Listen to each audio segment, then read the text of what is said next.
Hello বন্ধুরা, কেমন আছো? আজকে আমার রান্নাঘরের রেসিপি হচ্ছে ঝাল ঝাল কষা কষা মাংস। তো চলো দেখে নাও। ফার্স্টেই আমি দুটো পেঁয়াজ নিয়ে নিয়েছি। একটা পেঁয়াজকে 4 টুকরো করে সাইডে রেখে নিলাম, আরেকটা পেঁয়াজকে কুচি কুচি করে কেটে নিলাম।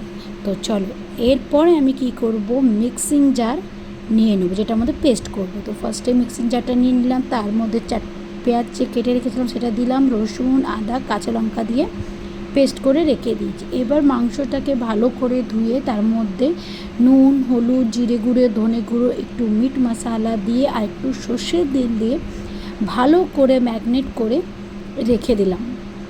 তো চলো এবার বসিয়ে দিই কড়াইতে দিয়ে দিয়েছি তেলটা যতক্ষণে গরম হচ্ছে করে নিলাম অন্য কাজ। তো চটপট তেলটাও গরম হয়ে গেছে, তার মধ্যে যে পেঁয়াজ কুচিটা রেখেছিলাম কেটে, সেই পেঁয়াজ কুচিটা দিয়ে দিলাম। পেঁয়াজ কুচিটা একটুখানি নরম হয়ে আসলে তার মধ্যে দিয়ে দেবো পেস্ট যেটা বানিয়েছিলাম। পেস্টটাকে বেশ ভালো করে কুচি পেঁয়াজের সাথে ভালো করে মিক্স করে নিয়ে ওটাকে একটু কষিয়ে নিতে হবে। কষিয়ে নিয়ে দেন আমি ওটাকে ঢেকে দেবো, যাতে দুটোই ভালো করে যেন গলে যায়। তো ঢেকে দেওয়ার পর দিয়ে দিলাম ম্যারিনেট করা মাংসটা দিয়ে এবার হচ্ছে কামাল কি, পুরো মাংসটাকে কিন্তু আমার ঢেকে ঢেকে ওটাকে কষাতে হবে। তো যা কাজ করে নিলাম, তো পুরো ভালো করে তোমার কষিয়ে নিলাম। দেখো বলতে গিয়েই মুখে জল চলে আসে, তো ভাবো খেতে কত ভালো হয়েছে। দেখো কি সুন্দর কালার এসছে না?